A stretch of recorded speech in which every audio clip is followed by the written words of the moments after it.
students, welcome back to Mathematical Mysteries. I hope all of you are doing good. Last time जब हम लोग ओडीज को discuss कर रहे थे तो उसमें हमने बहुत सारी चीज़ों को डिस्कस कर लिया था, ठीक है। तो हम लोग ये देख रहे थे कि किसी भी इक्वेशन का जनरल सोल्यूशन किस तरीके से हम लोग कैलकुलेट कर सकते हैं, ठीक है। तो उसमें हम लोगों ने separable differential equation, homogeneous differential equation, reducible to homogeneous differential equation, इन सबको हम लोगों ने डिस्कस कर लिया था, ठीक है। तो आज के लेक्चर में हम ये देखेंगे कि अगर इक्वेशन हमारे पास इन तीनों में से कोई भी ना हो, मतलब कि अगर सेपरेबल भी ना हो, होमोजीनियस भी ना हो और उसको रिड्यूस भी ना किया जा सकता हो होमोजीनियस में, तो फिर हमारा नेक्स्ट स्टेप क्या होना चाहिए। तो ठीक है, तो आज जिस इक्वेशन को हमने डिस्कस करना है उसका नाम है exact equation, right. So let's start the today's lecture. Okay, students, we will start from the definition of the exact equation, right? So, students, consider this expression.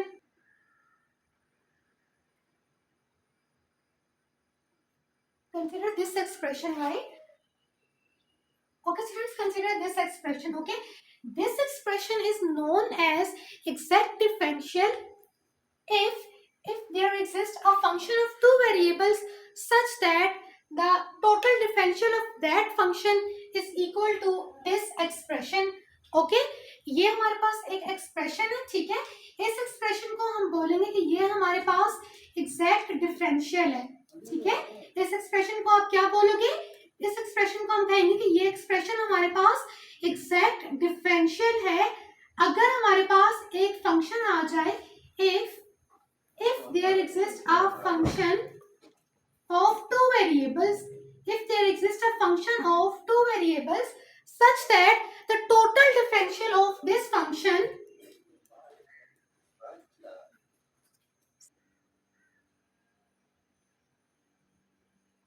expression number 1, right? अगर हम हमारे पास एक expression है, ठीक है, जिसमें जो differential of x है उसका जो कोएफिशिएंट है वो m ऑफ एक्स वाई है और जो डिफरेंशियल ऑफ y है उसका जो कोएफिशिएंट है वो n ऑफ एक्स वाई है, ठीक है। तो इस एक्सप्रेशन को हम कहेंगे कि ये हमारे पास एग्जैक्ट डिफरेंशियल है कि अगर हमारे पास एक फंक्शन एग्जिस्ट करता होगा जो कि टू वेरिएबल्स पे बेस करता होगा सच दैट कि इस फंक्शन का जो टोटल डिफरेंशियल है वो इस एक्सप्रेशन के इक्वल आ जाए। तो स्टूडेंट्स, हम लोगों ने कैलकुलस में ये चीज डिस्कस कर चुके हैं हम पहले से कि अगर हमारे पास कोई भी टू वेरिएबल्स वाला फंक्शन हो तो उसका जो टोटल डिफरेंशियल है वो किसके इक्वल होगा? It will be equal to the sum of the partial derivatives of this function. तो ये टोटल डिफरेंशियल किसके इक्वल आ जाएगा? Partial f over partial x dx plus partial f over partial y dy, right. इस function का total differential किसके equal होगा? इसके इक्वल होगा। तो अगर तो ये एक्सप्रेशन आपके पास एग्जैक्ट डिफरेंशियल है तो इसका क्या मतलब है? इसका मतलब ये है कि ये जो एक्सप्रेशन है ये हमारे पास इस टोटल डिफरेंशियल के इक्वल है। टोटल डिफरेंशियल के इक्वल है, इसका क्या मतलब है? इसका मतलब ये है कि इसमें जो यानी इस वाली इक्वेशन में और इस वाले एक्सप्रेशन में जो डिफरेंशियल ऑफ एक्स है और जो डिफरेंशियल ऑफ वाई है उनके जो कोएफिशिएंट्स है वो हमारे पास सेम है, ठीक है। अब यहाँ पे आप देखें कि अगर तो इफ का मतलब क्या है? इसका मतलब ये है कि आप जो है क्या है कि m ऑफ एक्स वाई, यानी यहाँ पे जो dx का जो कोएफिशिएंट है वो किसके इक्वल आ जाएगा? वो इक्वल आ जाएगा इसके, इस इक्वेशन में जो dx का कोएफिशिएंट है उसके इक्वल आ जाएगा और जो dy का जो कोएफिशिएंट है इस वाली जगह पे इस एक्सप्रेशन में which is equals to n of x y, वो इसके इक्वल आ जाएगा partial f over partial y। ये आपके पास बेसिक डेफिनेशन होती है एग्जैक्ट इक्वेशन की, ठीक है। तो अगर हमारे पास अब एक और चीज हम यहाँ पे लिख लेते हैं कि if expression 1 is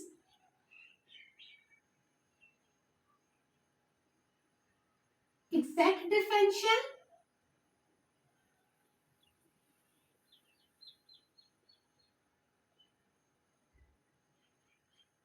then this equation then this equation, which equation, which is I am writing,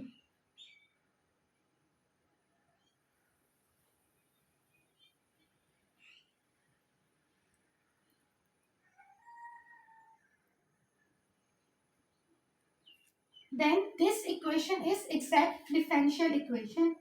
Exact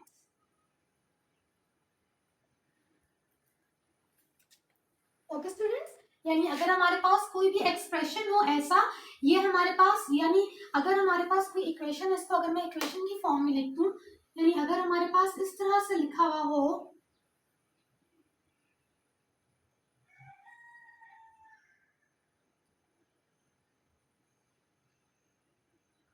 इस इक्वेशन को हम कहेंगे कि ये हमारे पास एग्जैक्ट डिफरेंशियल इक्वेशन है, कि अगर हमारे पास क्या हो कि m ऑफ एक्स वाई जो है वो इक्वल आ जाए partial f over partial x के, और n of x y equal आ जाए partial f over partial y के। ठीक है, तो ये हमारे पास बेसिक डेफिनेशन थी एग्जैक्ट डिफरेंशियल इक्वेशन की।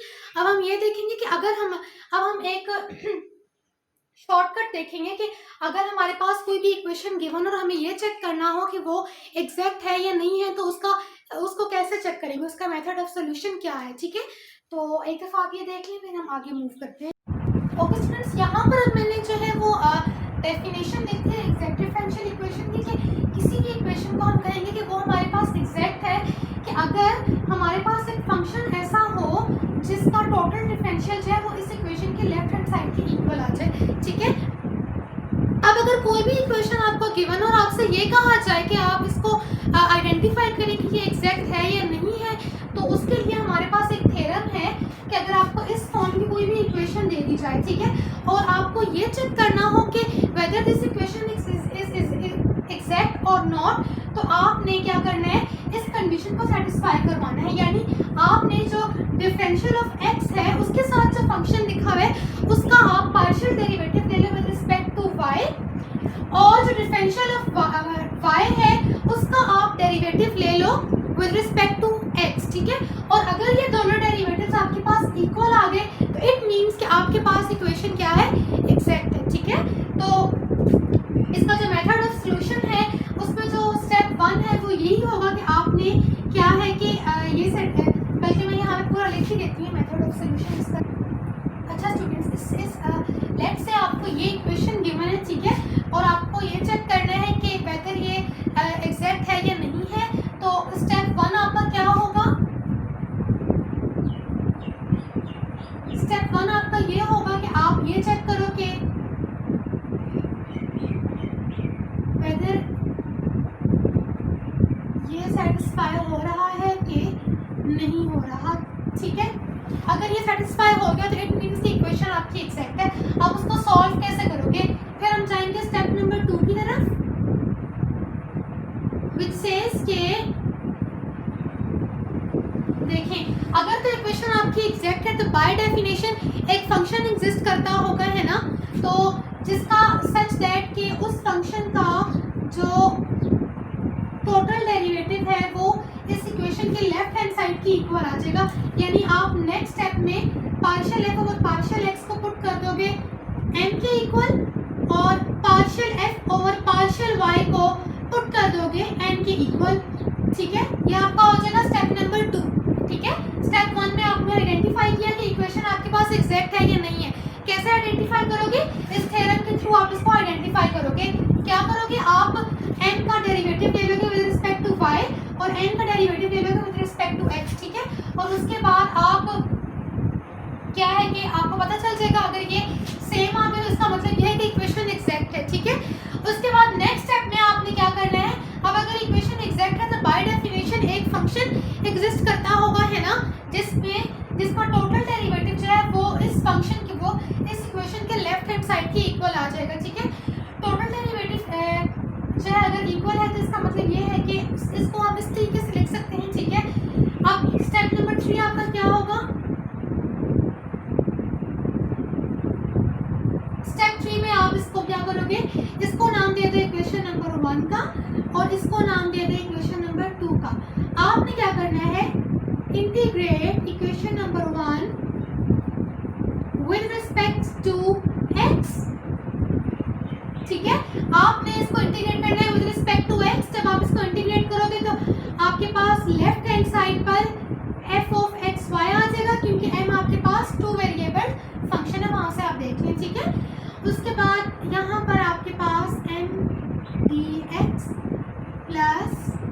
h of y, ये आपके पास क्या है, ये आपके पास है कांस्टेंट ऑफ इंटीग्रेशन। स्टूडेंट्स, जब भी आपके पास टू वेरिएबल्स का फंक्शन होता है और आप उसको इंटीग्रेट करते हो, लेट्स से अगर आपके पास एक फंक्शन है m of x y, ठीक है, और इसके जो ये आप देखें टू वेरिएबल फंक्शन है, एक वेरिएबल x और एक वेरिएबल इसमें y है, ठीक है, तो मैं अब इसको इंटीग्रेट कर रही हूँ विद रिस्पेक्ट टू x, ठीक है, तो जो मेरा कांस्टेंट ऑफ इंटीग्रेशन आएगा वो विद रिस्पेक्ट टू y आएगा, और अगर मैं इसको इंटीग्रेट करूँ विद रिस्पेक्ट टू y तो मेरा जो कांस्टेंट ऑफ इंटीग्रेशन है वो मेरा दूसरे वेरिएबल के रिस्पेक्ट से आएगा, ठीक है। तो अब यहाँ पर मैंने क्या किया, इंटीग्रेट कर दिया इक्वेशन नंबर 1 को विद रिस्पेक्ट टू x, और फिर मैं इंटीग्रेट करूंगी equation number 2 with respect to y, इसको नेम दे दें आप इक्वेशन नंबर 3 का, ठीक है। अब आप इसको इंटीग्रेट करो विद रिस्पेक्ट टू y, इसको इंटीग्रेट करो विद रिस्पेक्ट टू y, तो आपके पास क्या आ जाएगा, f of x y is equals to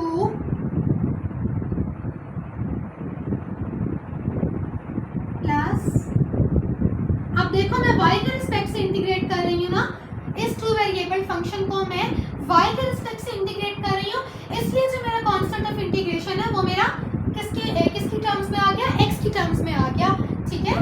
तो इसको हम कह देंगे इक्वेशन नंबर 4। लास्ट स्टेप में आपने क्या करना है, अब जो हमारा जो मेन काम है वो ये है कि हमें क्या है कि कांस्टेंट ऑफ इंटीग्रेशन की वैल्यू चाहिए, तो स्टेप नंबर 4 में यहाँ लिख देती हूँ,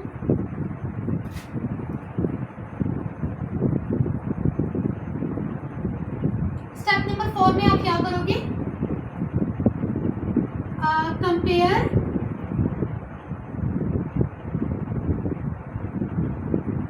equation number 3 and equation number 4।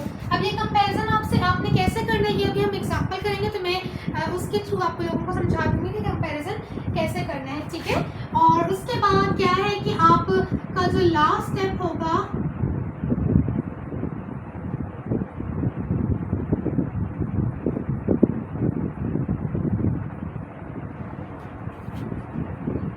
Put the value of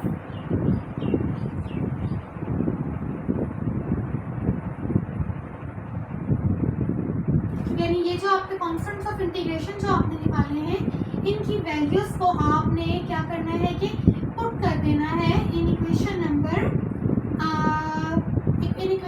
3 and 4, दोनों में से किसी एक इक्वेशन में आपने पुट करना है, ठीक है, इन इक्वेशन 3 एंड 4, ठीक है। और अगर उसके बाद आपका जो रिक्वायर्ड सोल्यूशन है वो ये होगा,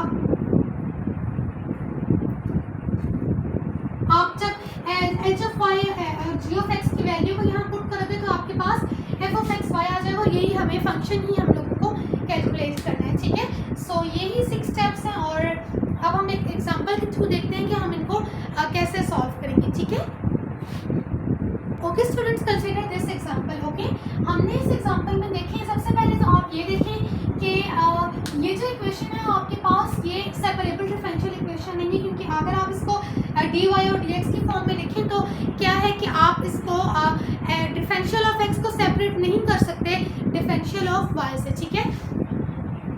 अब आप ये देखें कि क्या ये होमोजीनियस है कि नहीं है, तो ये इक्वेशन क्या है, ये होमोजीनियस भी नहीं है, ठीक है, क्योंकि यहाँ पे पावर्स हमारे पास सेम नहीं है, और सेकेंडली यहाँ पे कोई वेरिएबल भी हमारे पास इन्वॉल्व नहीं हो रहा, तो इसलिए क्या है कि ये इक्वेशन होमोजीनियस भी नहीं है।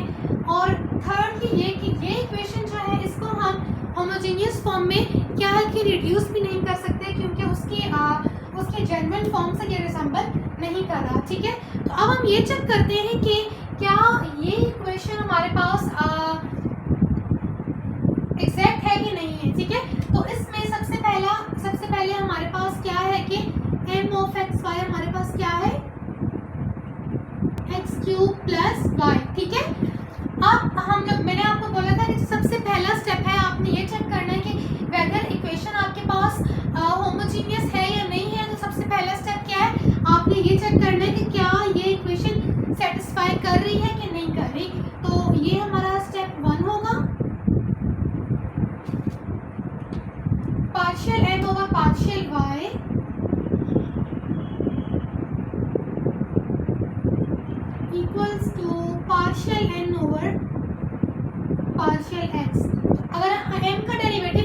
y के रिस्पेक्ट से तो आपके पास क्या हो जाएगा 3x square,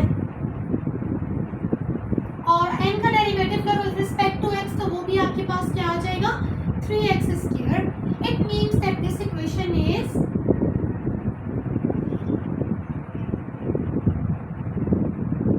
exact differential equation. अब इक्वेशन हमारे पास एग्जैक्ट डिफरेंशियल बन गई है. इसका मतलब ये है कि एक फंक्शन एग्जिस्ट करता है, there exist a function f of x y such that कि partial f over partial x जो है वो इक्वल आ जाएगा किसके n के, और partial f over partial y जो है वो इक्वल आ जाएगा n के. ठीक है, ये है आपका स्टेप नंबर 2.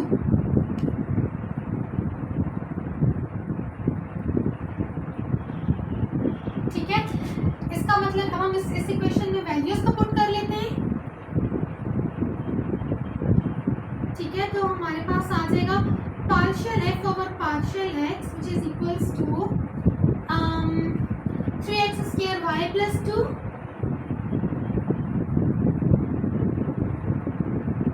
राइट. इसको नेम दे देते हैं हम इक्वेशन नंबर 1 का. ठीक है, और इसके बाद partial f over partial y ये किसके इक्वल आ जाएगा, ये इक्वल आ जाएगा x क्यूब प्लस y के. ठीक, ये हो गया हमारा स्टेप नंबर 2. स्टेप नंबर 3 में क्या करोगे, स्टेप नंबर 3 में हमने इनको इंटीग्रेट करना है.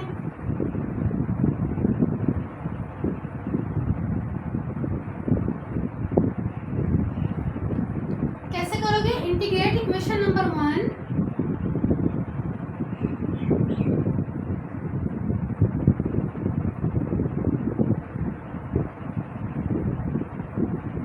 with respect to x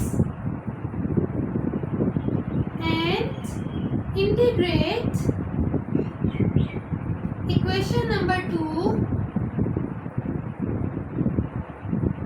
with respect to y. right. अच्छा, अब जब आप इसको इंटीग्रेट करोगे तो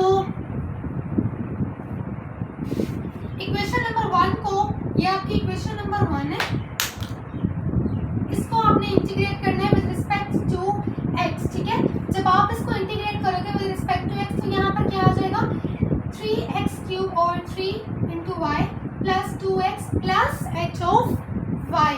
y constant of integration is dependent on y because we are integrating a two variable function with respect to x. right.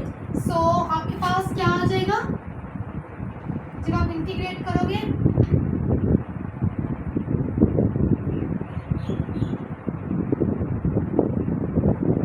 f of x y, तो ये बन जाएगा आपके पास x क्यूब y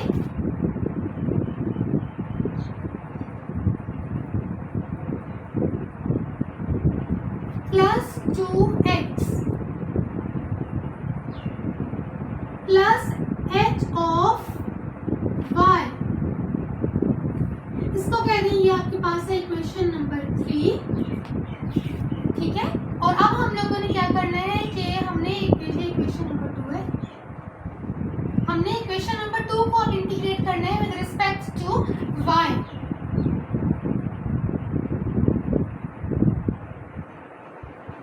जब आप इसको y के रिस्पेक्ट से इंटीग्रेट करोगे तो आपके पास क्या आ जाएगा x cube y plus y square over 2 plus g of x. This is your equation number 4. और अब हमारा लास्ट स्टेप रह गया है. वो लास्ट स्टेप हमारा क्या था कि आपने क्या करना है कि कंपेयर करना है 3 और 4 को.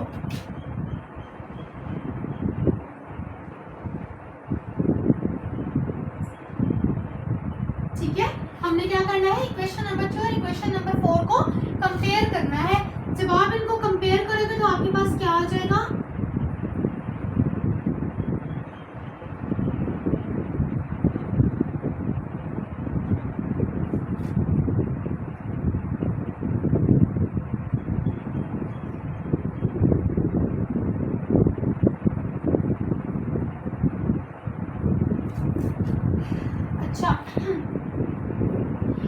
को बेसिकली चाहिए क्या, हम लोगों को चाहिए ये जो कांस्टेंट ऑफ इंटीग्रेशन है हम लोगों को इनकी वैल्यू चाहिए, ठीक है। तो अब हम लोगों को कंपैरिजन करके इनकी वैल्यू को फाइंड आउट करना है, ठीक है। तो h ऑफ y यानी ये हमारे पास फंक्शन ऑफ y है ना, तो इसका मतलब ये है कि हमें इस साइड पर कोई ऐसा फंक्शन ढूंढना है जो कि टोटली डिपेंड कर रहा हो y के ऊपर। तो वो हमारे पास ये फंक्शन है, तो ये हमारे पास हो जाएगी h ऑफ y की value which is y square over 2। और g ऑफ x की वैल्यू फाइंड आउट करनी है, तो हमें कोई ऐसा फंक्शन ढूंढना है जो कि x पे डिपेंड कर रहा हो इस साइड पर, तो वो है हमारे पास 2x, ठीक है। अब क्या करना है, लास्ट स्टेप है आपके पास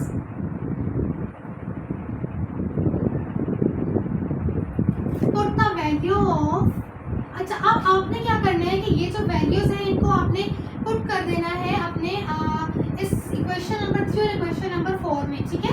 तो आप बेशक h ऑफ y की वैल्यू पुट कर दो या g ऑफ x की वैल्यू पुट कर दो, दोनों से आंसर आपका सेम आएगा और आंसर आपका सेम आना चाहिए अगर आप सही तरह से प्रोसीड कर रहे हो, ठीक है।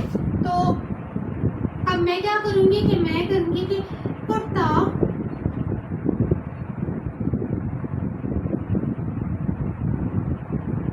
Value of h of y in equation number 3, ठीक है। तो मैं इसमें पुट कर रही हूँ, तो क्या बन जाएगा मेरा f of x y x cube y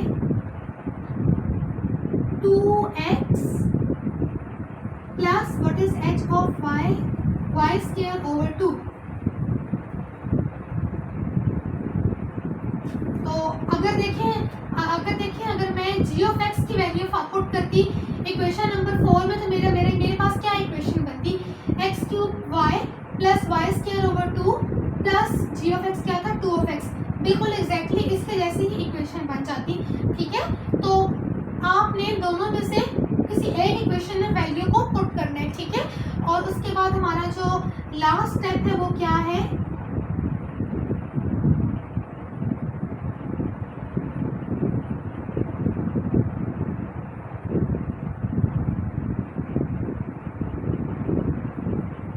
hence the required solution is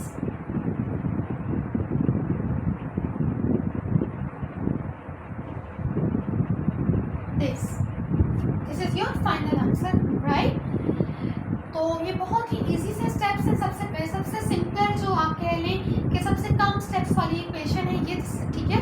तो सबसे पहले आपने क्या करना होता है, अगर आपको कोई भी इक्वेशन गिवन हो, ठीक है, और आपको ये चेक करना हो कि आपके पास इक्वेशन क्या है कि एग्जैक्ट है कि नहीं है, तो सबसे पहले आपका जो पहला स्टेप होता है वो ये होता है कि इस partial n over partial y should be equal to partial n over partial x, ठीक है। अगर तो ये सेटिस्फाई हो गया तो इसका मतलब ये है इक्वेशन एग्जैक्ट है। देन बाय डेफिनेशन आपके पास एक फंक्शन एग्जिस्ट करता होगा सच दैट कि नेक्स्ट स्टेप में आपने n को इक्वल पुट कर देना है इसके और n को इक्वल पुट कर देना है इसके, और उससे नेक्स्ट स्टेप में आपने इनको इंटीग्रेट करना है, इसको x के रिस्पेक्ट से और इसको y के रिस्पेक्ट से, एंड देन फर्दर आपने कंपैरिजन करना है कांस्टेंट ऑफ इंटीग्रेशन निकालने के लिए, and you are done, right. So students, this was all about today's lecture. What we have learned about the exact equations. Okay, we have studied its method of solution, and this was all about today's lecture. और next lecture में हम ये देखेंगे कि अगर equation हमारे पास exact ना हो तो क्या उसको एग्जैक्ट फॉर्म में रिड्यूस किया जा सकता है, ठीक है। तो till then stay tuned, and for more such videos please subscribe to Mathematical Mysteries. Thank you so much for your time.